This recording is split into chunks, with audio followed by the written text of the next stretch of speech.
Today, I have something special for you guys. I had the opportunity to sit down in person with Jeremy Buzash, who is an admin of Sealed Games Club, which I'm sure many of you are familiar with that Facebook group if you're into sealed and graded video games, but he's also on the executive board of the Interactive Art Collection, a non-profit focused on the discovery, preservation, education, and sharing of original video game art. If you go to conventions such as Portland Retro Gaming Expo, you might have even seen the exhibit done by the Interactive Art Collection. Jeremy himself has an incredible collection of original video game art, and he was kind enough to bring some of those pieces over and share what he knows about this world. In the description of the video, you can find helpful links to get to more websites such as originalvideogameart.com, as well as the largest original video game art Facebook group. A huge thank you to Jeremy for sitting down with me to do this. A huge thank you to every single Patreon as well as YouTube members who help support this channel. Also, the audio is a bit echoey. I promise I'll never do that again if I have an in-person interview. So, you're here to talk about video game art today. Yes. What does that even mean? Like, what is original video game art? Yeah, so when we say original video game art, usually we mean the handmade artwork that was photographed and printed onto game boxes and posters and displays. And this is all, of course, usually in the realm of the 80s to the 90s. Everything kind of went digital after that. Okay. But in this era, you have handmade pieces of artwork and like this. So what is this here? R-Type 3, why does this exist? Yeah, so this is the original cover painting for R-Type 3. So this is all hand-painted, airbrushed with acrylics. And then what they did was they photographed it and printed it onto the game box. So this is the source material for this. Yeah, that is actually insane. Do you know why they bothered to commission a piece like that rather than, I guess before the age of digital, it was the only way to do it? Yeah, it was kind of the standard in the illustration industry. Like you would have, you know, book covers and movie posters. They would all be hand painted in these days. Yeah, that's incredible. Yeah. So I guess the next question is, where did you get a piece like this? Well, I got this piece directly from the artist himself. Who is this piece done by then? So the artist for this piece is Canadian. Mark, love to hear it. Yeah, Mark Heine. He's a big fine artist now. So he does like big gallery pieces, and he's shown in galleries all over the country. Really? Yeah. Yeah, and in his early days, he was an illustrator. So he particularly did stuff for IREM. Yeah. And so every video game piece he had, I bought from him. He had it all these years and just, you know, sitting in his archives. And really? when I asked about it, he's like, oh yeah, I'd sell them. So how many years ago would that have been? So I purchased these in, I believe it was late summer of 2020. That's not even that long ago. Not even that long ago. Yeah. Is it, like, should I assume there's other treasure troves out there? Is that a thing? It is possible. Yeah. But we don't know. You know, the thing with the illustration industry is that these artists were never credited for the work they did. Like, they rarely showed up on video game credits themselves. Really? So you have to look, you know, in other ways to find these people. And so how did you hunt down this individual? It was just a random search. I mean, I usually don't, you know. Oh, random. Yeah. Random search. I just it was a targeted random search. But, you know, it's funny because there's actually his signature right here. I don't know if you can see it. Yeah, 100%. It's very faint, but you can't actually see it on the box. So anyone who's trying to hunt this stuff by, you know, looking at the box, you can't really tell. So that's why it presumably was not snatched up a long time ago. It's because no one knew who this guy was. So again, you don't want to reveal your methodologies. How did you know who this individual was? I didn't until I stumbled upon it, and that's usually how it goes. You know, that's crazy. Yeah. I want you to share as much as you can about your process to hunt. Well, you know, when my friend Stefan Reese talks about it, he's like, you know, I don't want to reveal my methods because I don't want to create my own competition. You know, because it is, you know, it's competitive. People, you know, want to build a collection. It's really difficult to source things and get things outside of collectors' realms. I was gonna say, this whole world, you say it's so competitive and stuff. For myself, I didn't even know about it until you brought it up. Right. is it a huge world? Like you see with sealed games now, it's still pretty niche, all things considered. Mm-hmm. Yeah. How would this compare in size to the hobby? Well, I think, when you look at the relative, let's say, microcosms of, say, comic collecting, I'd say the vast majority of people collect comic books. Yeah. And then a certain percentage or subset of those people collect the original artwork of those comic books. So I think the ratios are probably fairly similar, maybe even less in terms of games, because this is such a new hobby. Like, people have only really been collecting this stuff for, 15 years. Yeah. Okay. Yeah. So it's kind of right at the tail end of the illustration industry doing traditional art, which is, when we say traditional, that's handmade. Yeah, using an actual canvas. Yeah. Not computer generated at all. Sometimes you'll have pieces that will be like part digital and part traditional. That can happen too. The first time I caught wind of it even was basically on Nintendo Age. Right. Dan Bronte had his like 100K bounty for the Contra original artwork. That was the first time I was like, one, what is this? Two, that's a lot of money. Yes. Did he ever get that? He did. That's insane. He did. And he shared this publicly, so I don't think he'll mind me saying about it, but he did. Look at that. Sorry, Dan. I'll edit this out if it's not good. He did say that he had to pay significantly more than that. Really? To purchase it. Yeah. Is that commonplace in this world for pieces to cost, I guess, like, could you get a piece, an original piece of box art, which is what this is, could I get that for a 5-figure sum? Like 10,000? It depends on the game.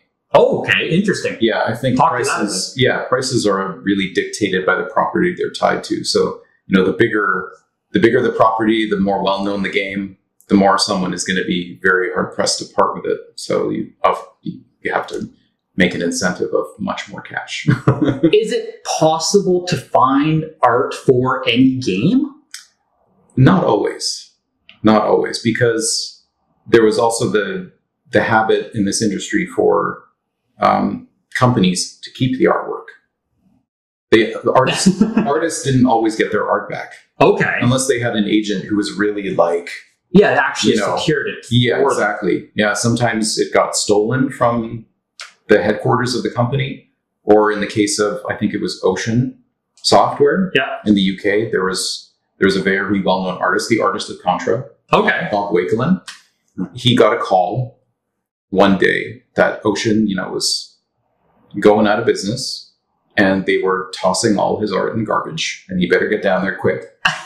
And if he wants it. So he drove his truck down there, and he, salvaged what he could out of their archives before it went into the garbage. So a lot of stuff like this, when, say Jalico or IREM went out of business, then sometimes they would just throw it away because no one wanted to take it. That's insane. Yeah. That's insane to think about. Yeah. Honestly, treated like... completely insane. Yeah. Like a painting, an original painting that looks as cool as this. Yes. Who could throw it in the garbage? But you just... I know, it's one thing with boxes, manuals and stuff, which are genuinely just advertisement or packaging or whatever. But when you get into the world of hand-created original art, it's like, what? I don't know. What compels you to just throw it out? Someone wants it for something, I'm sure. Yeah. There's some value. If I was there seeing those pieces, I mean, even if they're worth like $100 at the time. That's what I mean. This is like a painting. Yes. This is like history. You enter into the world of just craftsmanship. Yeah, where it's like, this has value simply being a painting. Yeah. And someone worked on this. If you look at Mark's other artwork, his fine art, it's absolutely incredible. Like, the amount of skill he has with oil paints is just... It's like photorealistic. It's really crazy. So to see his like completely other style using an airbrush with acrylic paints, doing something as cool as this, is just nice to see his diversity in style. 100%. Yeah, I know for people on the thing, it's like, it looks like just anything, but it's hand painted. It's insane. And when you see it in person, you can see all the brush strokes. Exactly. And all the details where the silver, the ship shines, that's all airbrush, to bring out those details. And it's really incredible. So we would call this like a mixed media painting, because it's not all airbrush. You use like a brush to, get the texture here, and it's like maybe a sponge or something. It's really cool. That's insane. Yeah. Is it possible then to find Nintendo ones? Like if I want Mario Bros. 3 box art, is that even possible to... like, should I just not even try? Like, what should people expect with, like... Yeah, so Nintendo is like Blizzard and Nintendo, these big companies, they're known to keep the artwork that they commission for their published or first-party games. So something like Mario Bros. Would have been painted by Yoichi Kodabe, which is their designer. He basically painted all the covers for the Mario games. Okay. Like Mario Kart, all those, the early ones. Yeah. That classic 90s aesthetic, or late 80s, I guess. Yeah, exactly. So, you know, while we don't know for certain, we can most likely say that they are deep within Nintendo's archives and will never come out again unless they go out of business. But in that case, you know, someone's going to keep them. No one's going to, you know, who could throw away a Mario painting, or who would garage sale. Yeah, exactly. That thing's going to go to a fine art auction for the most. Yeah, or if at all. You know. Yeah. So, there's no...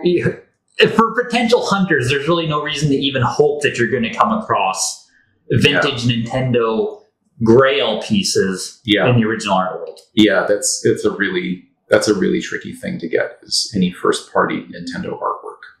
I'm lucky to have a piece. And since we brought this up, let's show. Just swap. For sure. So you just told me how impossible these are to find. Why do you have one? How do you have one? So so there's an interesting story about this. So back in the late 80s, Neil Adams, who's very famous, he's now passed, a very famous comic artist. Okay. He owned a production company, or like an illustration company, called Continuity. And what they did was they created artwork for marketing campaigns and all this kind of stuff. They had a studio full of artists, and they created a bunch of art for, you know, in this case, Nintendo's marketing campaign of the late 80s for Super Mario Bros. 3. So Neil Adams drew and painted this original Mario head. And this is one of the only pieces of that era of Mario that you will find, aside from some other strategy guide pieces and Nintendo Power Magazine covers. Okay. Yeah. So it's a bit easier to find not box art, original art. Yeah. So original art goes far, far deeper than box art. Yeah, absolutely. So this is what we would call a piece of advertising or signage art. So this particular Mario head, in this case, I framed it with a magazine ad. Yeah. But it also appears on signs. It also is heavily used in the Nintendo World Championships marketing campaign. So that's probably where I recognize it from. On the posters, you will see this Mario head. And on the little flyers advertising the date, Nintendo World Championships, you will see the Mario head. That is insane provenance for a piece. And Neil has signed it. I bought it directly from Neil, and it has his holographic sticker on the back of it. So it came right from his studio. And these they popped up on eBay. Really? Yeah. Popped up on eBay, and I was like, oh my God, like, this is incredible. I mean, I didn't even know it was used. I just saw Mario's head. Yeah. And, you know, of course, I just like snapped it up right away, because it wasn't framed or anything when you purchased it. No, it's just like a piece of flimsy paper with black ink painted Mario head. Do you mind saying what you paid? Oh, gosh, what did I pay? I'll just say it wasn't a lot. It wasn't a heck of a lot. How did you confirm provenance of the piece? Like, how did you know you weren't buying just, like, I assume in this world, forgeries, fakes, like... Yeah, absolutely. Well, because of Neil's history with his company, you know, it's like from the source itself. Was his eBay handle, like, literally his name? Or like... Yeah, so his son did a lot of stuff for him when they were selling pieces of art. So I bought it through his son via him.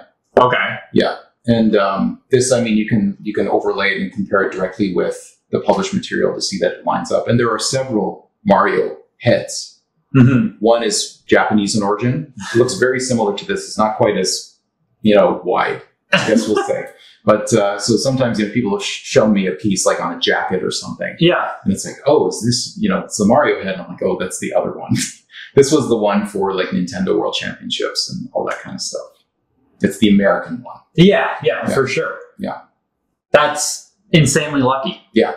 Should anyone expect to find art on eBay? Like, is that do people sell, not even the most prestigious pieces, Yeah, but is it like, do people transact on that marketplace? Occasionally. I would say in general, like original art is more kind of closely kept and curated. Like people are much more hesitant to sell pieces because they're, irreplaceable. Once you sell a one-of-a-kind piece, it's like, well, I'm probably never going to get it back unless I paid a lot more than what I sold it for. So it's like every piece is kind of its own market, right? So every time it changes hands, it usually goes for more and more and more. So something like this, if I sell it, I'm like, am I ever going to get another piece of first-party Nintendo Mario art from the late 80s?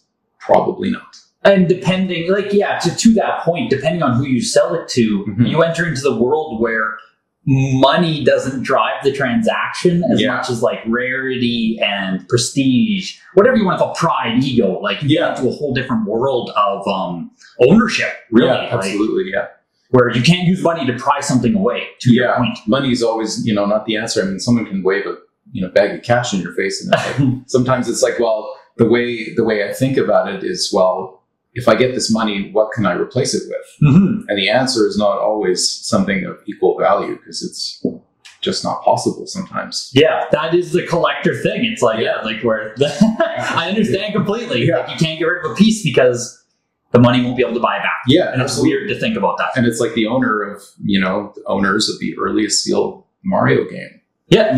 It's like, it's basically a piece of art right now because there's only one known. Well, yeah, we're 4 years now into the big pump, and it's like, another one hasn't surfaced. Another one hasn't surfaced. No, so that's that. You sell it. It's like, will it come back? You just don't know. I don't know. Yeah. So with these different forms of art, we talked about the barriers to entry of buying an original video game box art. Very expensive to do so. What other types of art could someone, like say I want to get into this market, I just want to, dabble a bit. Yeah. Where do I even start? What do I look for? So, things like box art and like poster art are going to be, kind of the most coveted pieces, especially the box art. That's what goes for big money usually. Yeah, those are the big show pieces as far as I'm concerned. Yeah, that's immediate eye appeal. Yeah, absolutely. But there are other more affordable options. The nice thing about the realm of video game art is that there's kind of like a bunch of different categories of art, and there's things like preliminary pieces, like a lot of paintings have sketches that go along with them. The artist will often design things in sketch form and then paint a final. So sometimes you'll see like a rough sketch, a cleaned up sketch, a painted prelim that's smaller, but they're laying out the colors and getting the composition That's really right. cool. And then they'll, when they're ready, then they'll make the full, final piece. And those prelims, it's funny, you go into a world so those are technically earlier than the final production piece, but they do sell significantly cheaper? Yes. Interesting. For sure. I mean, if you throw a prelim of, say, Super Metroid. With a piece like that, it's obviously going to be owned by Nintendo. Yeah.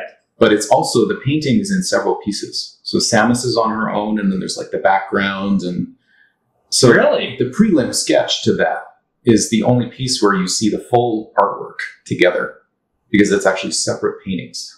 So you're talking, someone owns this, I assume. Yes. The way you talk about it. Yes. That's insane. Yeah. So it's a really cool piece. What can you even ask for something like that? It's Super Metroid. Yeah. You can't buy the original painting. It's impossible. But, you could potentially buy the next best thing, which is the prelim sketch.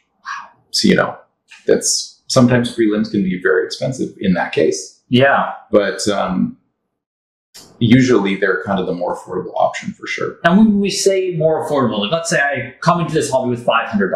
Yeah. I could buy... What could I buy? Where could I buy? You could totally buy a prelim for that kind of price. Maybe not something from like a first-rate game, but you could totally buy like some kind of cool prelim sketch for that. Okay. Yeah. And actually, since we're talking, why don't we do this? Since we've been talking about preliminary art, I thought I would show these. So you probably can't see it too well from the camera, but we'll show it with some B-roll footage. But this is one of the prelims for Time Slip on the Super Nintendo, which is a really obscure... I was going to say, really obscure Contra clone. I know the game because it's uncommon, not popular. That's the only reason I know about it. Yeah, and this piece is done by Lawrence Fletcher, who he just passed away fairly recently. Okay. So he was known for doing a lot of box art, specifically box art. And so this is one of his pieces. I have the original painting at home. I didn't bring it because there was already too many. You can't literally bring everything. Yeah, exactly. So this is kind of this is vellum. And what he did was he sketched out a bunch of stuff for the composition and kind of cut it out and overlaid it on top of another sketch. So it's kind of really early test for the composition. And then the next step was he did a little colored piece as well for Time Slip. So this is kind of the next step in the preliminary work before the final box art. Yeah, that's crazy. Yeah, and there's a little certificate above it which he signed and sent to me, just saying it came from him, and a little bit of provenance. Yeah, exactly. You can't always get that, but it's nice when you can. 100%. Yeah, absolutely. So that's kind of like a cool prelim thing. So these two pieces accompany the final painting. And in the world of prelims, then, the colored one, even, is that an affordable piece? Yeah. I mean, stuff like this can, not always the case. I have no idea what I would ask for. Yeah. A lot of the times there are pieces like this for a few $100s, or relatively affordable if someone wants to get a start and just having a cool piece of history. Yeah, that's it. Because you don't need the original box art in order to frame something and make it look really amazing. Absolutely. You can frame a piece like this and it can look great. Yeah. It's pretty close to what the final looks like. It's much smaller, obviously.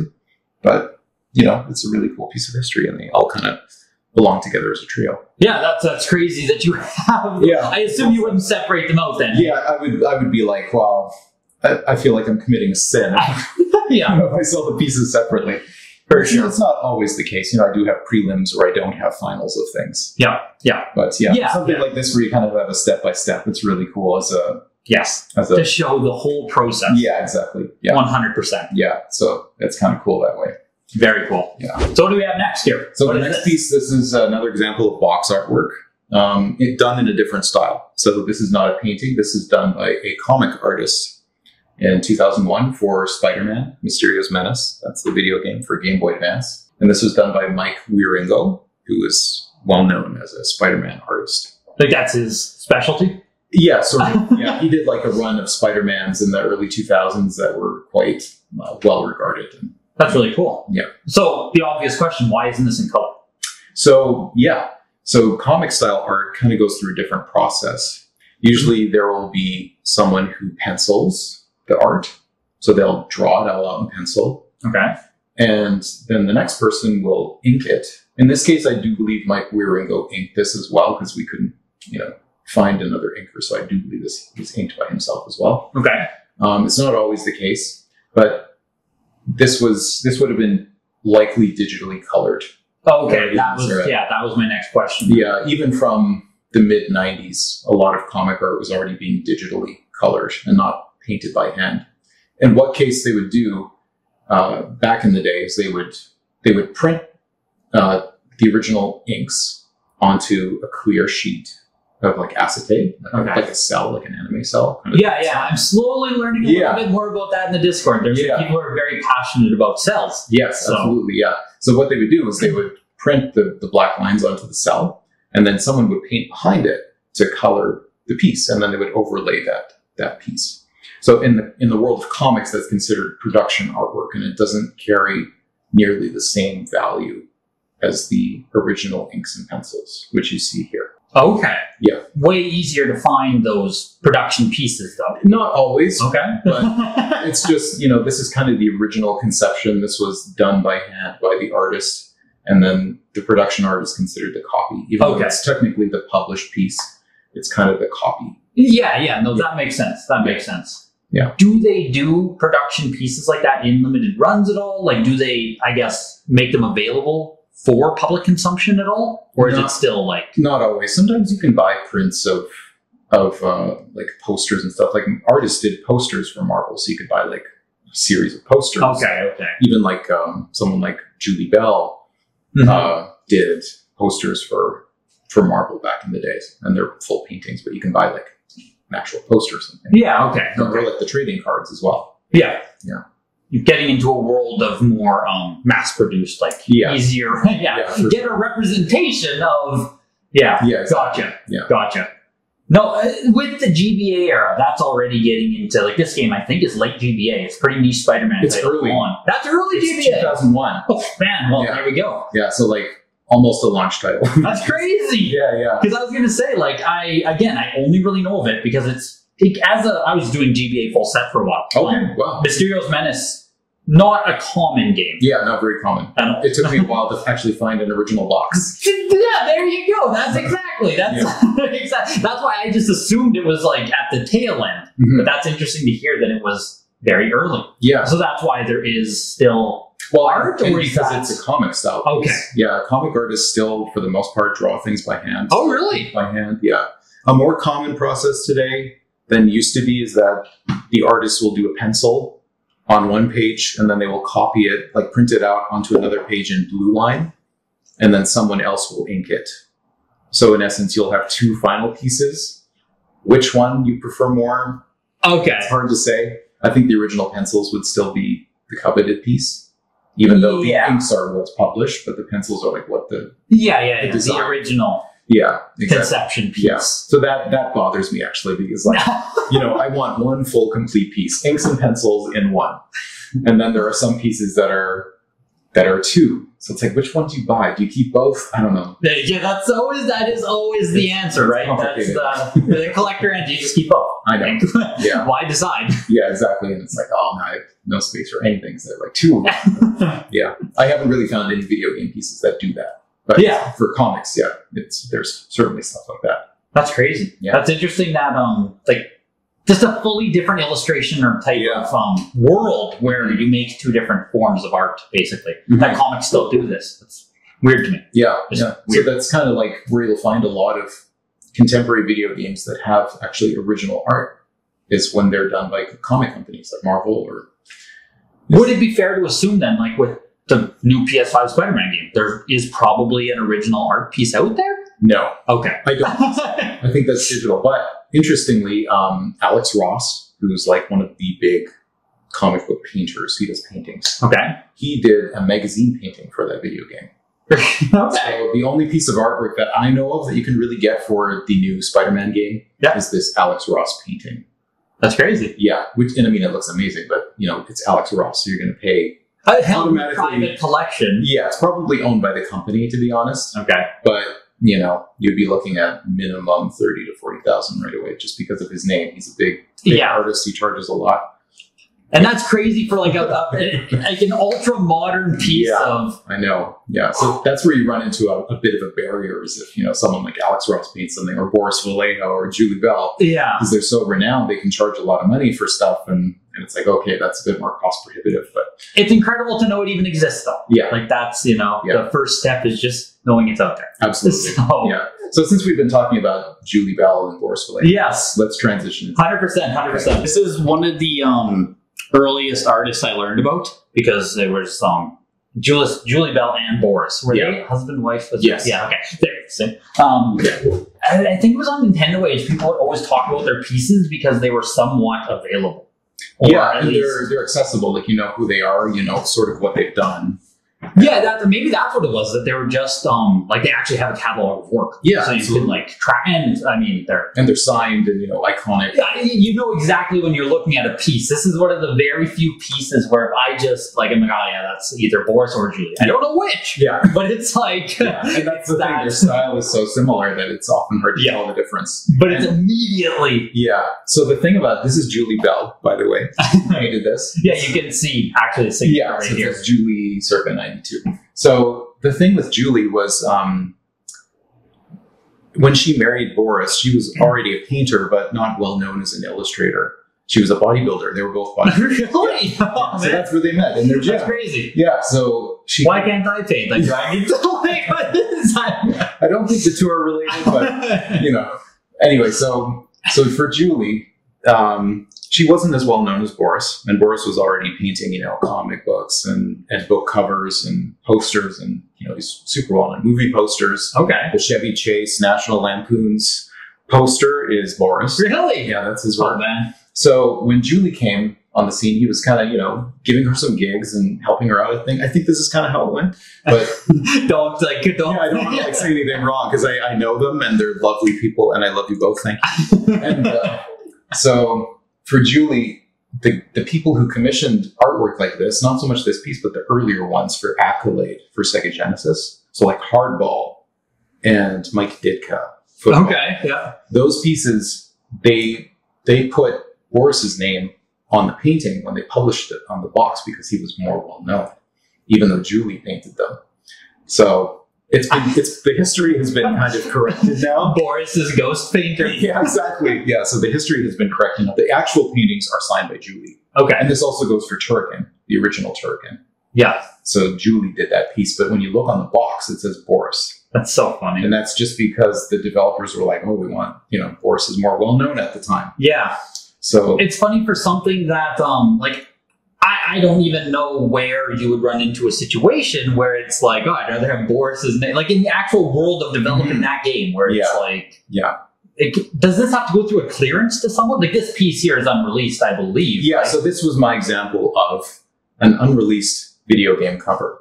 So I actually had to make this box mock-up myself. And it actually appears published in, I think it's Electronic Gaming Magazine.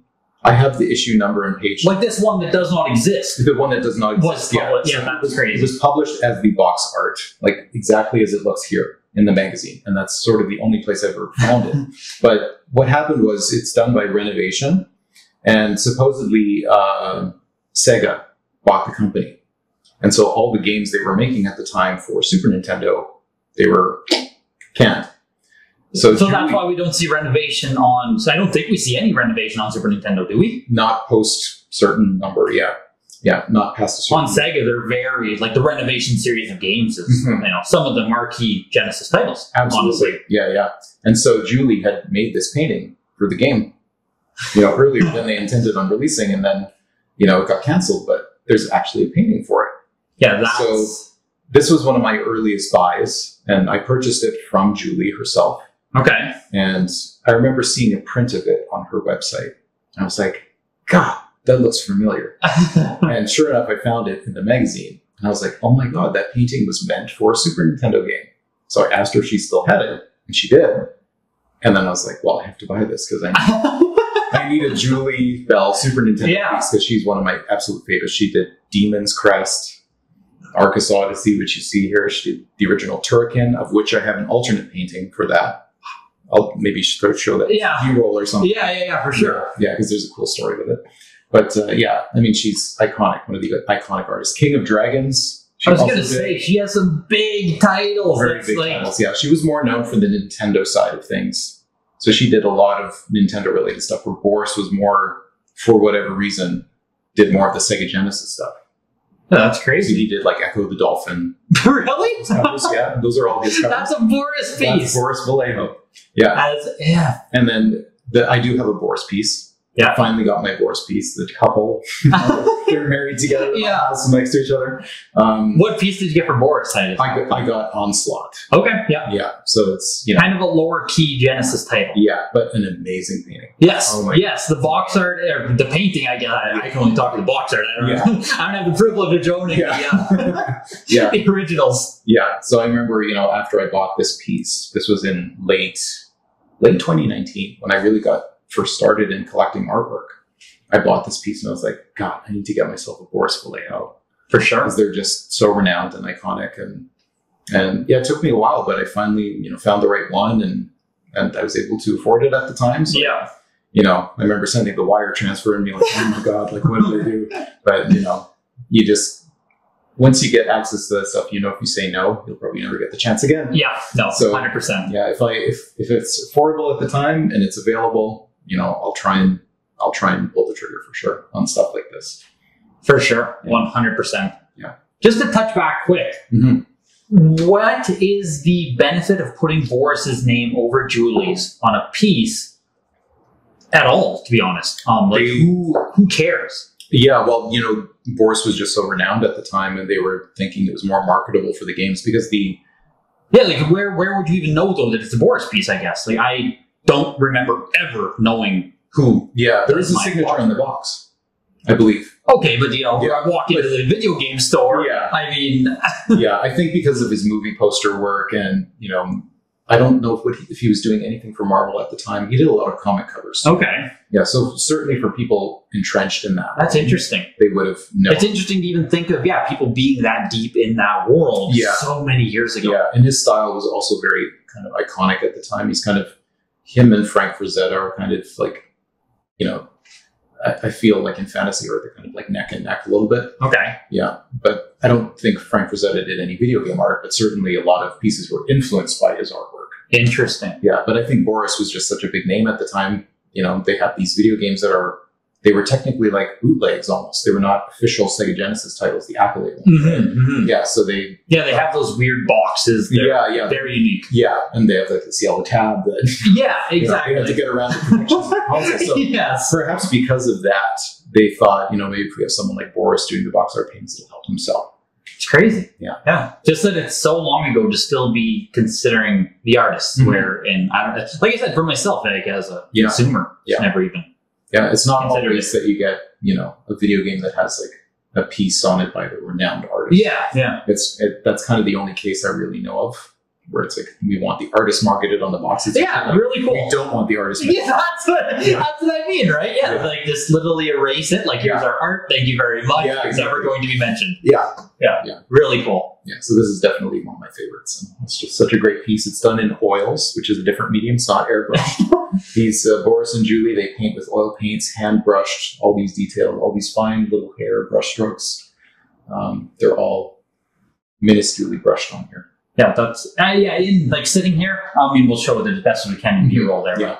But, sitting here, you can definitely tell that it's insane. Yeah, the depth and richness of oil paints are, it's known as a difficult medium to work with. You really have to know the techniques to get it right. With an unreleased piece, then I have to ask: is that more coveted, less coveted than a published piece? Where would that fall? I would say if you're generalizing. It's probably less coveted. Okay. But at the same time, unreleased pieces tend to have a great story. Yeah. To go with. For sure. Which is what I love. I have quite a few unreleased video game paintings and alternates in some cases. But yeah, as an unreleased, it's kind of cool to have a piece that has like a story behind it. Yeah. My mind immediately went to prototypes. Yeah, exactly. And it's like... It's a piece of history, It is technically a published piece because it was in a magazine, but just wasn't ever sold on stores as a, Super Nintendo box. Yeah. Incredible. Yeah. So what is this then? Tetris 2, but it's no different. Tetris 2. Why is it different? Well, the answer to that is that it's an alternate painting. So in rare cases, a company like Nintendo commissions a painting from an artist. Usually it's someone they worked with repeatedly. And in the case, this artist painted this for Tetris 2.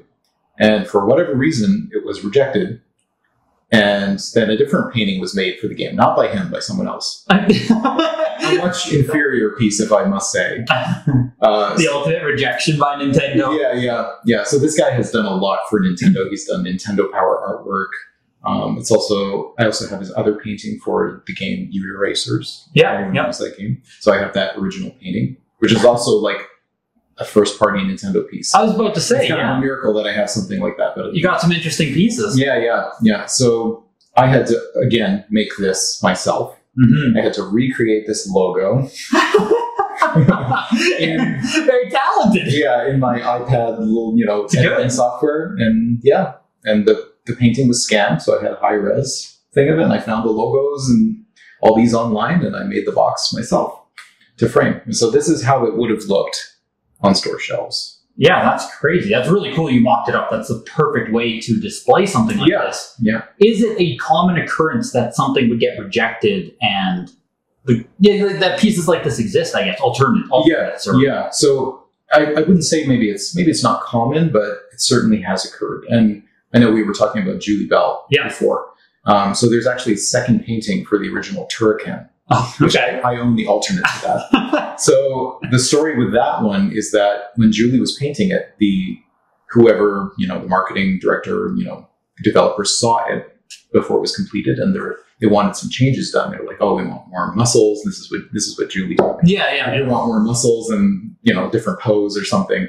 And so what Julie did was she put that piece aside and she started a brand new one. And so the brand new one that she started was the one you'll see on the video game box. Yeah. And then, so my alternate piece is actually dated 96 on it. So there was a confusion whether it was like an unreleased Turrican game, if it was supposed to be for that. Yeah. So that's not the case. She finished it in 96. That's crazy. Yeah. Yeah, So that's really cool. That's why she dated it, but it's actually earlier than the original Turrican painting.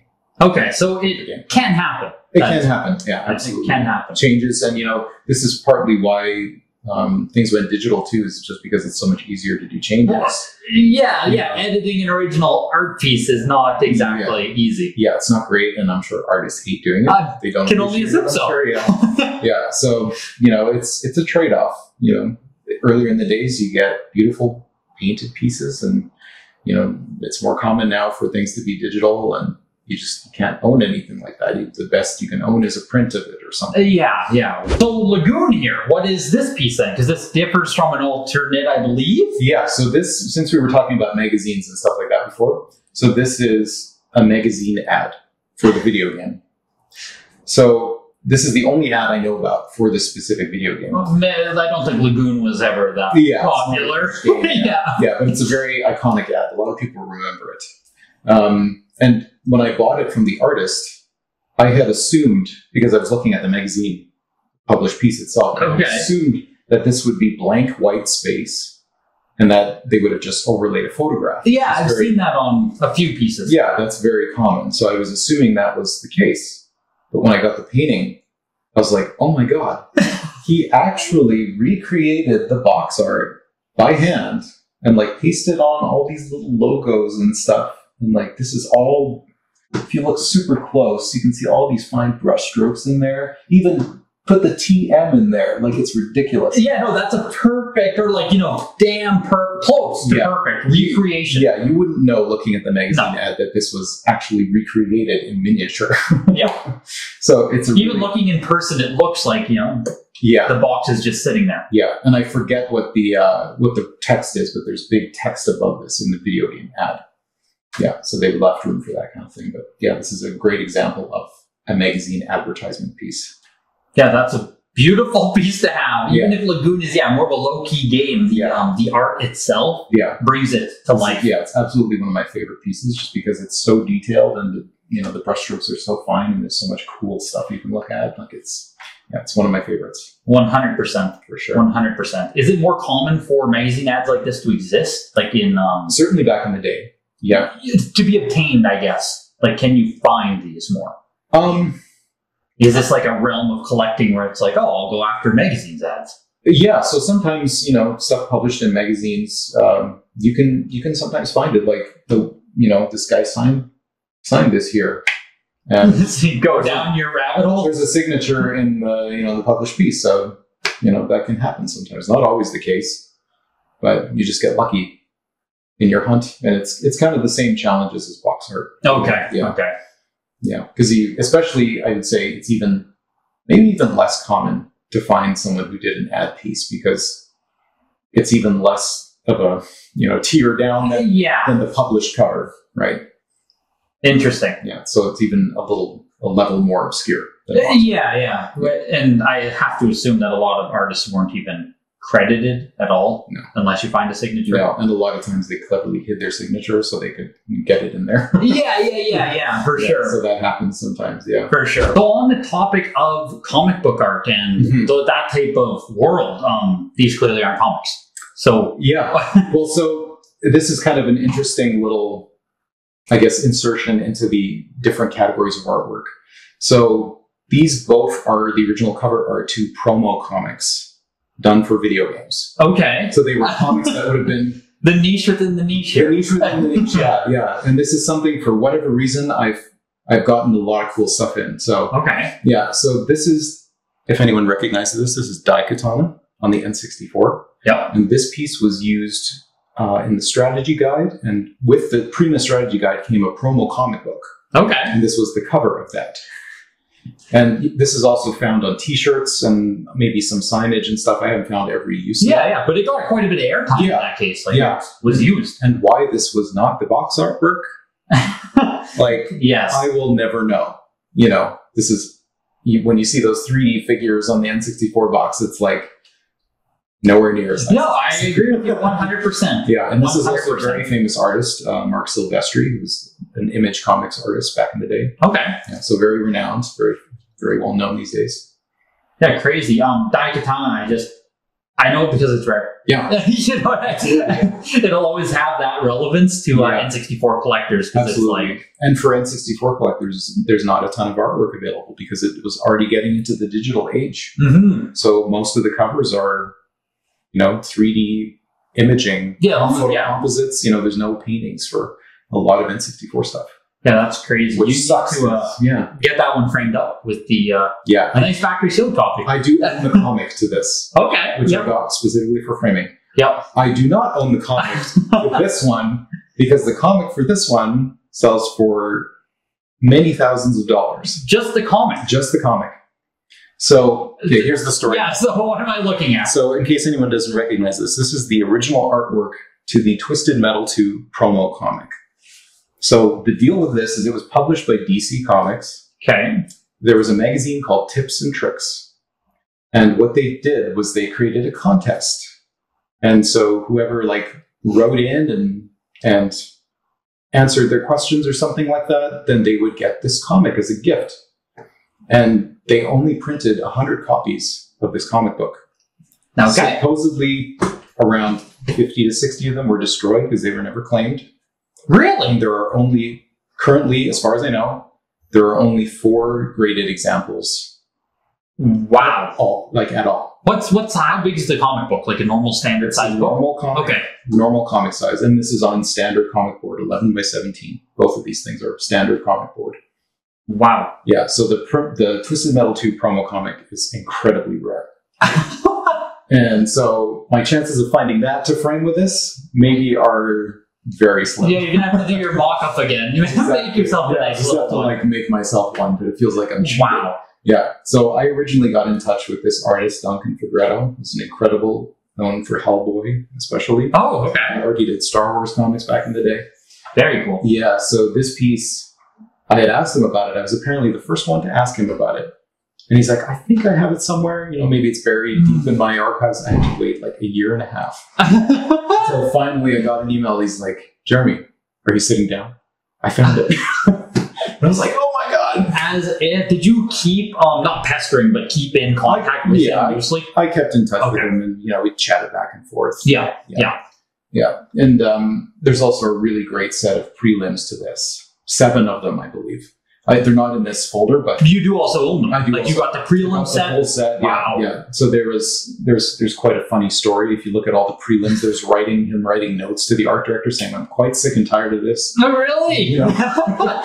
Rate and a half or not? He says. Yeah. So that's fun. There's a bunch of different iterations of the cover, and there is a direct prelim to this composition in the lot. But there's a great story. And with these types, again, there's no colored one that exists. No, the person credited for coloring is the studio. So digitally Gotcha. Back in the day. Yeah. Gotcha. And this comic is also infamous for featuring the destruction of the Twin Towers in '96. Really? Yeah. So it's kind of in that category. There's that, what's that game for PS1? Siphon Filter. Siphon Filter, where it has a rejected cover because of the Twin Towers in the background. So this is kind of in that vein of prophetic. Yeah, no, for sure. Yeah, so it's kind of cool in that regard. You get that actual American history art of it as well. It's really cool. And Duncan did an amazing job. Very wild inks, crazy pencils. It looks amazing. Yeah, it's insane. Yeah. It's insane to just look at and see how much detail is hidden in every single portion of the picture. Yeah, it looks like something that could be shown at MoMA or something. Museum of Modern Art in New York. 100%. Yeah. So there is this little niche within a niche of promo comic artwork. Well, yeah. It's just something I would never even consider exists. Mm-hmm. What? Yeah. You know what I mean? You don't always think about it, but it does exist. Yeah. Good on you for hunting it down. Yeah. Since we have this open, I would love to show some Japanese artwork. Absolutely. Which is also incredibly difficult, if not impossible, to get. So here we have some original art for Castlevania, Dawn of Sorrow. This came right from Japan. I didn't buy it from Japan, but someone did, and then I bought it from them. This is the original art that they used to design the cover with. It's, digitally composited, digitally colored. But, this is the original lines for it. And then you can see this stuff in the background here. It's more apparent on the poster and the strategy guide cover. That's where it maintains this composition. 100%. That's still incredible, though. Yeah. Yeah. And it's, another thing where, I know I'll never own a Castlevania. They do exist. Oh, they are. Yeah. There are some Castlevania pieces out there, but of course it's a primo franchise, and whoever owns those things are just clutching them for. Yeah, you don't ever need to sell it. Why would you? Why would you want to sell it? It'll forever be. Yeah. Well, I know if I sell something like this, I'll obviously never own anything Castlevania box art related, because it's one of those things where it's such a universal franchise. Everyone knows it and loves it. Did you have to pry this away from someone? No, it was for sale on eBay. No. So it does happen. Yeah, Jesus, that's crazy. Yeah. It's signed on the back, I take it, or there's some kind of... We don't know the artist. How do you provenance it then, I guess? Well, the thing is, you kind of have to match the lines, and it was also sold by Mandarake Auctions in Japan, which is a very reputable auction house. Okay. That's where it originally came from. Okay. So the only reason you could get this even at all is because an anime studio did the artwork for this game, and they have cutscenes in the video game that are anime.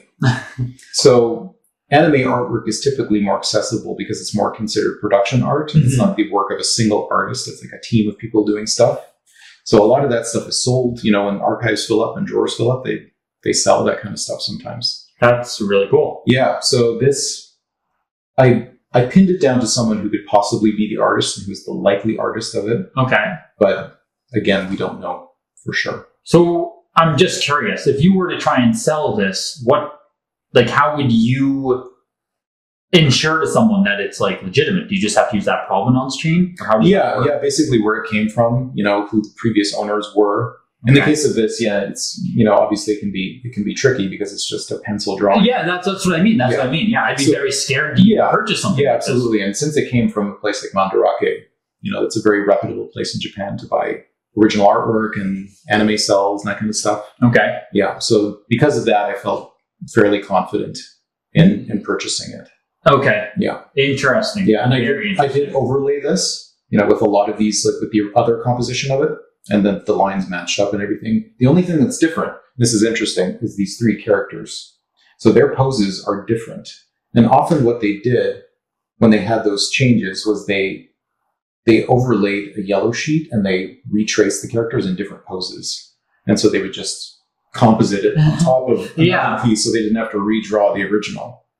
So that happens. We don't know where the changed ones are done, if they even exist at all. Maybe there's another piece like this out there. We just don't know. You take what you can get. Do a lot of people pass stuff off like this as it is faking a big thing? Where I'm sure it could be, but I've never encountered a case of it. Okay. Yeah. Interesting. Yeah, because everything's published to some degree, you can directly compare. Okay. And the amount of time and effort it takes to recreate something is to put a passable fake through. Yeah, for sure. Interesting. Yeah. Very interesting. It's just, I'd be terrified. Obviously, as someone not in this, I'd be terrified to purchase pencil sketching. Yeah, exactly, because you just don't know unless you have a provenance. A reputable auction house. Yeah. Very cool. That, I guess, in general, makes eBay kind of sketchy. It can. If you don't know... You have to be careful, for sure. You have to know what you're looking for. I've never experienced a case of fake artwork. Certainly in video games. I just bought a fake. Perfect. Yeah. So that, I love our hobby. Video games are very... Yeah, you can definitely get fakes that way. But artwork I've never really encountered. Yeah, very good to know. Very good to know, to give a nod of confidence, I guess, to words. For sure. And, there's always people out there to ask, whenever I'm buying something, I'm like, hey, what do you think about this? Or, is it a good buy? What do you think? I'm always conferring with friends in the hobby who have more experience than I do. For sure. We'll touch more on that in just a bit. Definitely. All right. So this one is my example of magazine cover art, since we were talking about. The internal ads. Yeah. Is it common for magazine? Or what is the piece? Sorry, first we'll start there. This is incredible. This is the cover to, I need to remind myself the number, Ultra Game Players. I can't see the number here, but we'll look after. But anyways, the cover advertising Resident Evil 2. So in this magazine, they had a review of the game, and they had an interview with Shinji Mikami, who's the creator. And so it was kind of a big deal at the time. It was kind of the highly anticipated sequel to the iconic first game. And so this is one of the few magazines that did like a really big full painting of it. Because this is we consider this quite late in terms of actual painted art, because this would have been in 1998 already. Okay, yeah. So by, the mid-90s, things were already becoming digital. And things like Resident Evil didn't really have traditional art, although the first game does. Really? Have a painting, yes. And it's in a private collection, I take it? I would only assume. Yeah. Well, I don't know if it's just owned by the... Okay. I just don't even know. Okay. Yeah. Gotcha. But so this is... You can't really own art from Resident Evil 2. There's no game cover per se. If it actually is a painting, it would be Japanese. Yeah. We know the artist. We don't know if it was traditional or what. Could have been digital at the time. Okay. But this artist, Gary Rudell, who stamped it and signed it himself. That's the artist that just did the Lagoon piece, if I... No, that's Phil Roberts. Yeah. I thought the signature. That's funny. That's why he's the one talking. Yeah. That's right. So Gary Rudell is a very renowned illustrator. He's now a big fine artist, so he pretty much only does fine art now. Oh, really? His pieces are shown in galleries all over the country, and they go for big amounts of money. But early on in his career, he was an illustrator, kind of like the artist of R-Type 3. Mm-hmm. He was an illustrator back in the day, and then he became a fine artist. So it's super fun to hear that they not graduate, but they continue their career to the point of you're just a renowned artist now. Exactly, yeah. And I mean, you can see just how incredible of an artist he is. This is all oil paints. Yeah, I was going to say, you can tell immediately. When it's not in frame, it's like, you can just tell the medium's completely different. Yeah, absolutely. And it's just incredible the way he's known really for his dynamic lighting, especially. So in his pieces, you'll see these often incredible streaks of light and brightness and contrast. And it looks like it's an OLED screen. When you look at it, it's amazing. And being a Resident Evil fan myself, when this piece became available, I jumped on it right away, because there's not much available at all for Resident Evil painted artwork. For sure. Yeah. When you say it became available, where? I bought it off an art dealer. Okay. And it just, randomly came up. It was the last thing he had in his storage for anything video game related. Wow. And it's it's available. It's this price if you want it. And I'm like, yes. Didn't have the money. But I said yes. Yeah. And I was like, figure out the money part after. Now I'm going to figure this out. Yes. 100%. So sometimes it happens, things pop up and you're not prepared. But it's how can I say no? I just have to make this work. So I made it work. You literally just sell whatever you have to sell. Yeah. And I'm sorry to say, it's often my video games that go. Because, things like this, it's so hard to part with. And when they become available for purchase, if you love it, and it's from a property you love, you take it now, or you probably never get the chance again.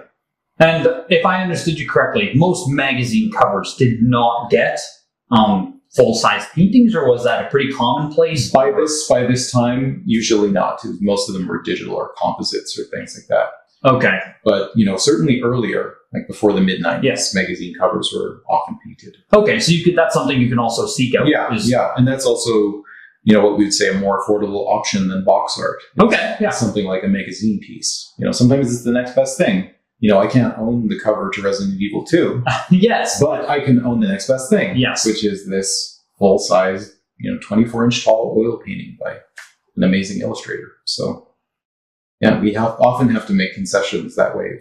Well, it's the only thing that exists. Yeah, I know I can't have this. Yeah, exactly. I know I can't have the first earliest sealed Mario game. Yes. But I can have a later sealed print. And buy a cartridge. Yeah, exactly. I know I can't afford a complete box game, so I'll just buy a cart. 100%. That's funny. The same kind of concessions exist in this world as well. Absolutely. And the one thing I'll say about video game collecting in general, is that there are so many categories of stuff to collect. Yes. Carts, displays, sealed games, complete box games, prototypes, original art. You know, there's just so many things you can kind of delve into. Yes, and that's something I could talk about forever. Cause it's like even then within there, you got like every single console. Then every console has like 1,000 games for the library, and like it's an endless rabbit hole of stuff. Endless rabbit hole, yeah. Especially there's something for everyone. Yeah, truly, there's always something for everyone. Every price point that includes artwork. You know, it's not all out of reach for anyone. Yeah, that's huge to hear. Huge to hear. Yeah. Not that I'm going to jump in the market tomorrow, but it's like... Yeah, but it just helps to know, you know, you can buy this kind of stuff, you know? And the one thing I love about, especially art collecting in general, I sort of transitioned. I mean, I still collect video games, sealed video games, complete box sometimes. But when I started getting into art, the one thing I loved about it was there was, you know, whether you look at collectible cards or comic books, or video games, or even novels, books, the one thread between all of them is the artwork. Or toys, the card back art. Yeah. You know, all of them have original art to some degree. And that's, you know, it's kind of like the most rare version of all these collectibles. You know, it's like the original art. And yeah, so that's partially why I love art collecting in general, because there's so many cool categories too. Yeah, and then you just, you know, as you talk, it's like, oh, you're just that collector guy. Like it's the chase. A lot of it's the chase. Yeah, and when you find your thing, you know, you found it. And so I found my thing in art, and I never looked back. In a sense, even one step above sealed games, you have the literal artwork. Yeah, the one of a kind stuff. But you know, that's not to say collecting sealed games is any less thrilling or, you know, exclusive in some ways. When you have these ultra rare sealed games. No, it gets to the same level. Yeah, or old, you know, sticker sealed games in high grade, you know, that kind of stuff is incredibly rare. And yeah, similar chase to this. The chase, 100%. That's what keeps me going as well. Yeah, the chase is everything. Yeah. So since we were talking about Resident Evil stuff, yes, I have an example of novel artwork, video game novel artwork. Okay, all right. So let's get that one. So another terrifying piece here, Resident Evil again. What is this? So if you were a fan of Resident Evil in the late 90s, you probably came across the novelizations by S.D. Perry. And this is the only one of the novel series that was traditionally painted. Really? Yeah, the rest are sort of digital composites taken from the promotional artwork from Japan. Okay. So they were like, you know, they would send over these things to America to be published in magazines for advertisement of the piece. So they kind of like digitally mashed those up for the rest of the covers. Yes. But for whatever reason, this one was actually commissioned by an artist. Is this the first book they released? No. It's number 6. Okay. I thought it was the PAL rating system. Oh, that's so funny. I saw the triangle and I was like, oh, like it must be at least 6 to read this book. Yeah, no. So this is actually book number 6 of the series. And I think the next one after it is 0. They did a novelization of 0. Okay. And that's the last one that they did. That's so weird. Yeah, book 6. Why? Who knows? They could have used a digital mashup, you know, like the rest of them. So whoever was maybe doing the art direction at the time knew the artist and asked for a painting. And, you know, he's a professor of art, I believe in New Jersey or something, this artist, Stephen Gardner. And this piece is also a different medium than the others. This is in gouache, which is kind of an opaque watercolor paint. So if this were to get even remotely wet, it would run. Really? Yeah, whereas the rest done in acrylics would be more resistant to water damage. But something like gouache or watercolor, you know, any water-soluble paints, they will run, and then they're done. Crazy. Yeah.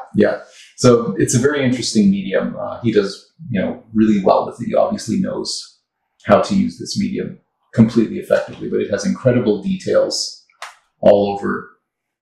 And he also gave me this sample of the cover. You didn't have to make this one yourself? I didn't have to make this one. Oh, that's nice. It already came as a flat printing sample.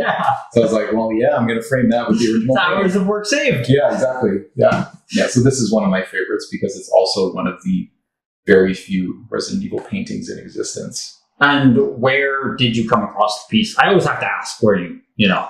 Well, you know, I did something which apparently no one else thought, and I looked inside the cover and I saw who the artist was.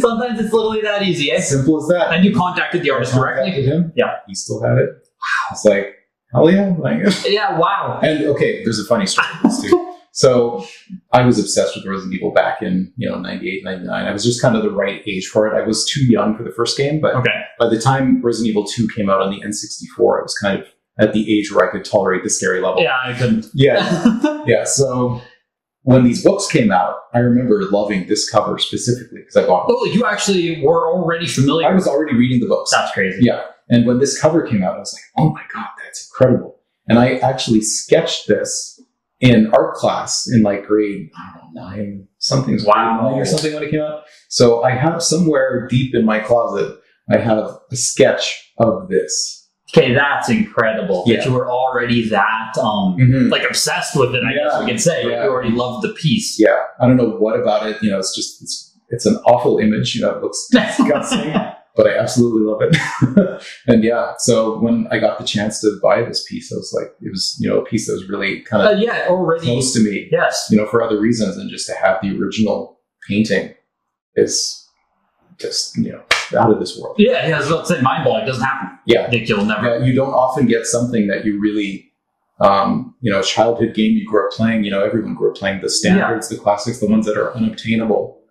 So to have, something that kind of hits close to home and is close to your heart in other ways is amazing. You don't always get that. I assume the vast majority will never get that. Just so hard, the people that own those things, if it's possible, it's just, crazy. Really difficult. But amazing piece. So this piece is just incredible. Yeah. Sonic, original artwork. What am I looking at? So for anyone looking at this piece, it's probably like, oh, this is Sonic the Hedgehog 2 box art. That's immediately what I thought, yeah. But then you look at the actual box and it's like, oh, but it's different. It's blue. It's not green. The poses are slightly different. So the story with this piece is that it was based off of Greg Martin's box artwork, which was also published in the UK and Europe on the Mega Drive version of Sonic 2. Okay. So what Sega Europe wanted to do is they wanted to create their own marketing campaign with a distinctive look for Sonic. So they used Greg Martin's painting as the model. A reference point? As a reference point. That's not plagiarism at that point. No, because it's all Sega and all Sonic. Okay. Yeah, so Duncan Gutteridge, who's the artist of this piece, he painted all these big, lovely paintings for, they had like a calendar that they released with the game, because of like a promotional thing. They had signage. There was even like a large truck where they had a big Sonic piece across.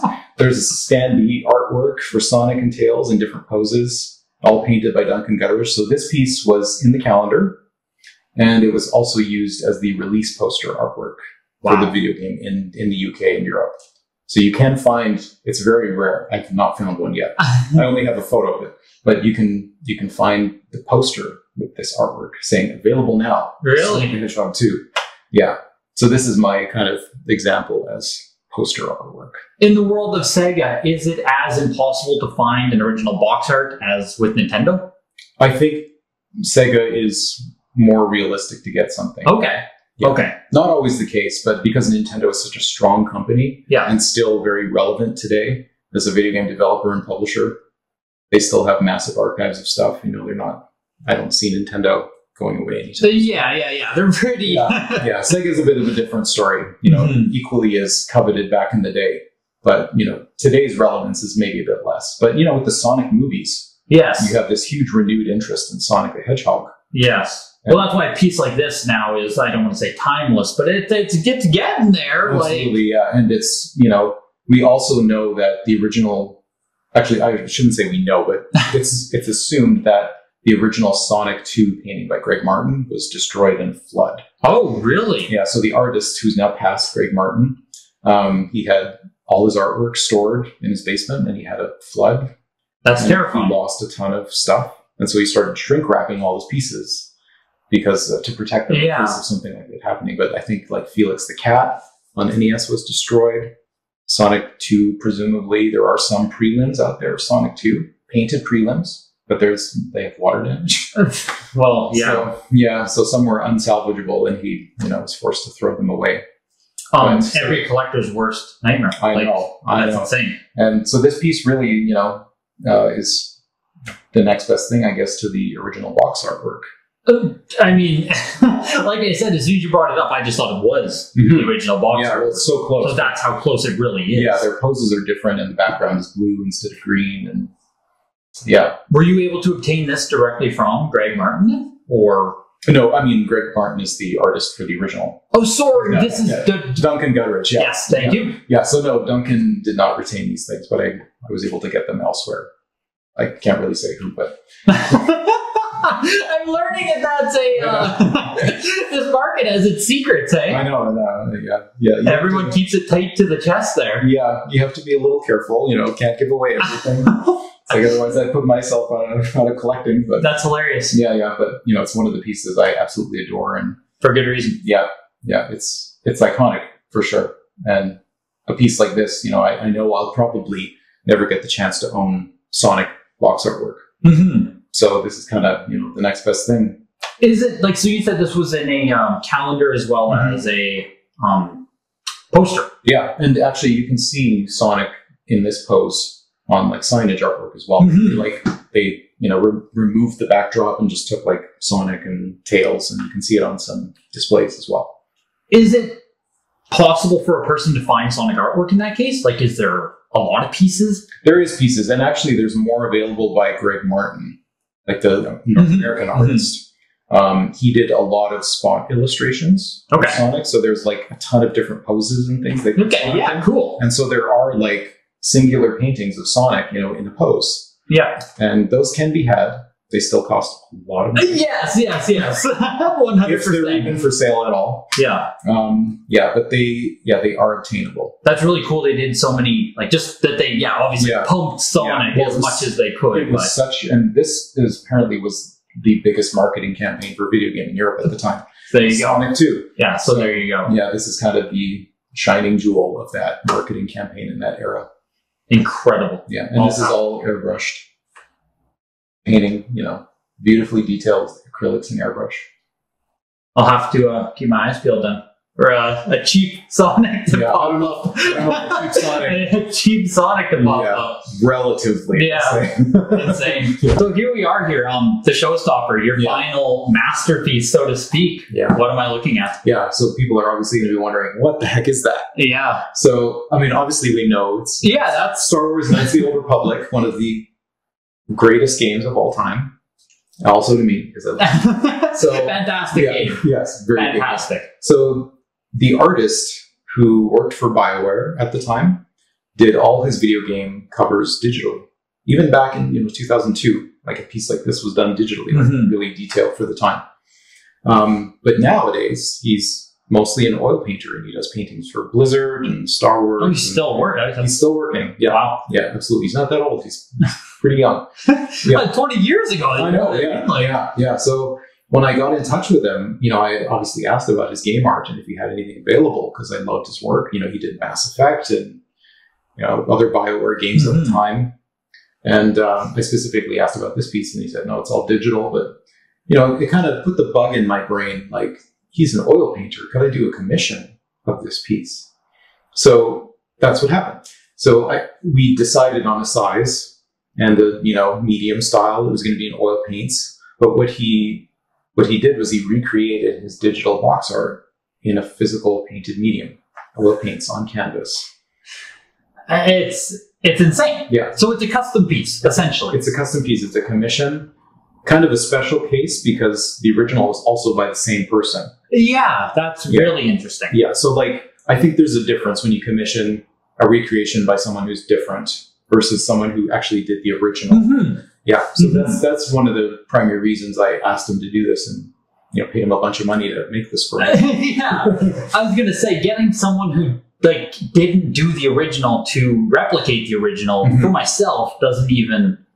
I don't know why. I mean, you could get it done, and it might be super cheap. Depending on the size, and if it's done in marker or pencil crayon or whatever medium. And anyone can recreate this, but to have the original artist exactly recreate it in oil paints, at this size on canvas is for me that's like an incredible opportunity. Is that something? Is that normal? Is that something people do?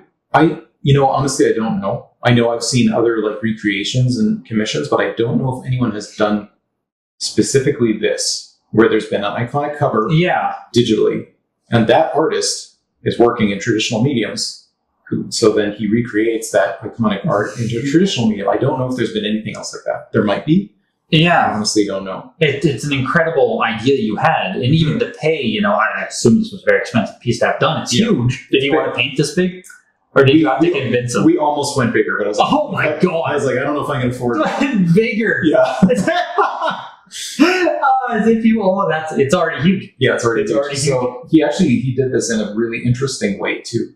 He took the poster artwork version of it and he printed it onto vinyl canvas in very light tones. So it's just essentially line work. Okay. So instead of having to redraw everything by hand, he just printed it onto vinyl canvas. And then he started layering on his, acrylics to start with the base coats and then the oil paints. And so that's why you have like a completely accurate render. I was going to say, this isn't even like his best work. It's literally the work. It looks exactly, pretty much like it is. And the funny thing is too, we discovered in the process of talking about this piece that the one they published on the box cover was the wrong one. Like 2 different digitals were made in that case? Yeah. So if you look really closely on the box cover versus the poster, there are details in the robot and on Malik's face that are not on the box art version. And he was like, oh my God, they used the wrong version. That's so funny. Just realized it. Yeah, so we took the obviously better, more final version. Yeah. That was on the release poster and promo poster. So just finer details that are missing? Yeah. That's hilarious. Yeah. But, we have this accurate one-to-one rendering. I mean, I guess because you said no one else has ever really done it, I was going to say, if this is something people, collectible at that point, I assume it's sought after to have an artist do another recreation. I think so, especially because he's the original artist and it's such a special circumstance and famous game.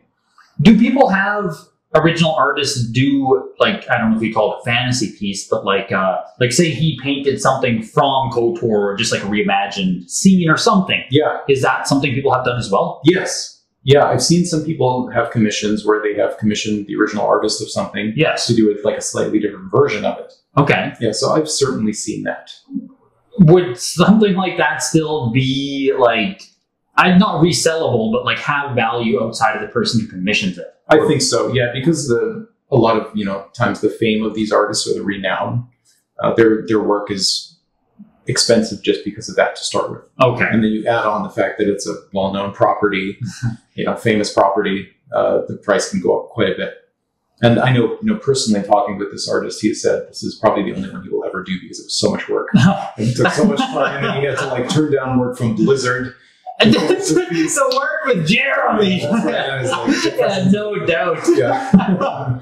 Yeah. As if. Yeah, so I have a great memory of driving out to pick up this piece in person and, went out to dinner and he's a great guy and he's doing this other project with statues and stuff that he designed and it's really cool. Wow. Yeah.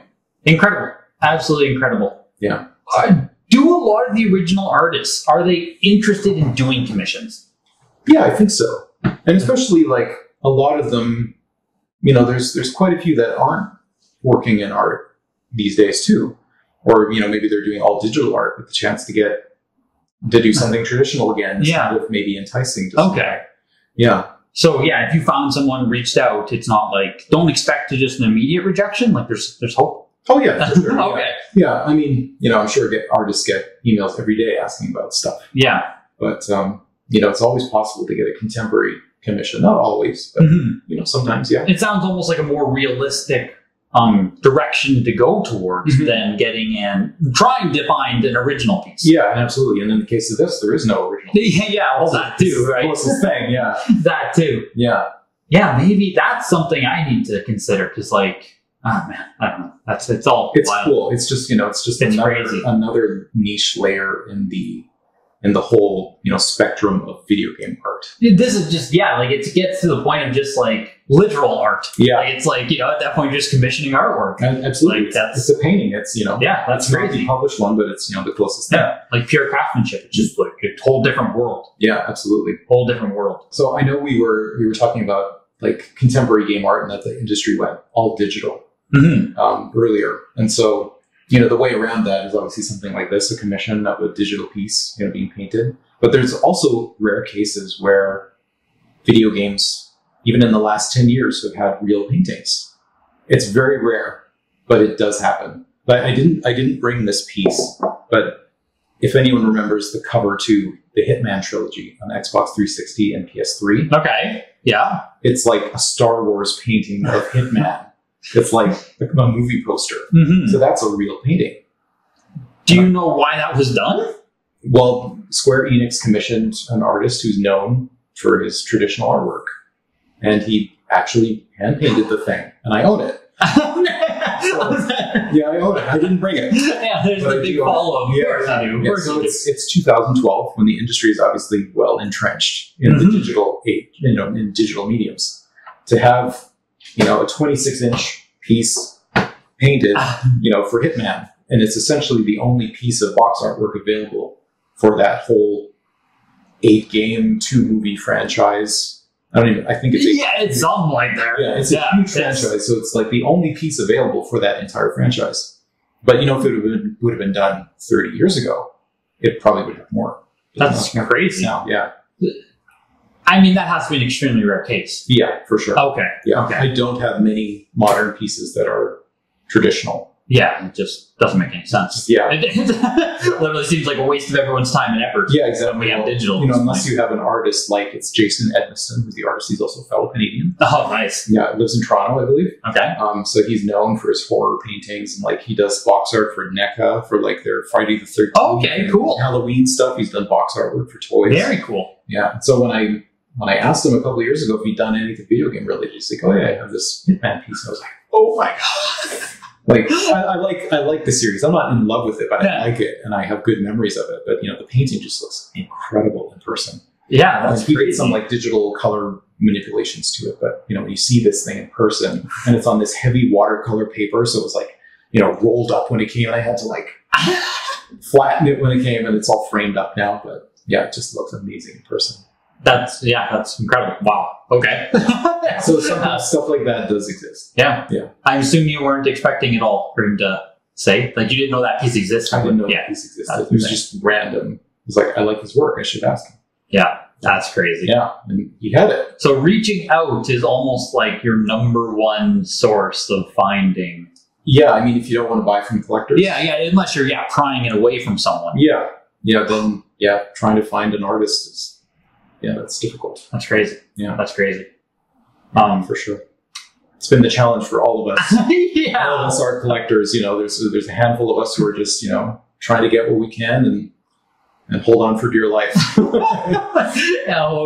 Hold strong. Yeah. Always. Yeah, because you don't always get your first choice of what you want, but, sometimes you just take what's available. I was about to say, how often, in my opinion, looking at this as an outsider, it's if I'm going to go look for art, I literally just have to buy whatever comes up, which even I might not resonate. Not always, but it's a lot of the case. If sometimes people ask me, they'll reach out and ask about game art if they're interested, and then it's I'd love to own Super Metroid. Can I buy that? I just have to be the one to say, I'm so sorry, but that's just not possible. And even anything related to it is going to be expensive. Yeah. But I say if you kind of widen your lens a little bit, where I say I want a Super Nintendo cover. Just a Super Nintendo cover, or I want very broad, or I want a shooter, a space shooter or something, or I want a fighting game. Obviously those categories are an RPG is going to fetch tons of money. Yeah, RPG stuff. Yeah. So there are categories you can kind of broaden into to kind of get something in the realm of. Yeah. Or sometimes you find a piece available that you played as a kid.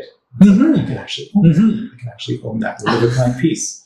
And it's not always the case, but sometimes happens. Yeah, well, you got extremely lucky yourself, it sounds. More than once, which is insane. Sure, yeah. So, I definitely count myself lucky in what I found. Yeah. So if you want to, let's say I want to go buy stuff now, is there anything Like, where should I go look? What should I do? Yeah, so there's a lot of great resources for new collectors looking for. No, that's me. I'm ready. I'm ready. That's right. I'm ready. Yeah. So there is the Facebook group, which is I need to look this up because it's a really long name.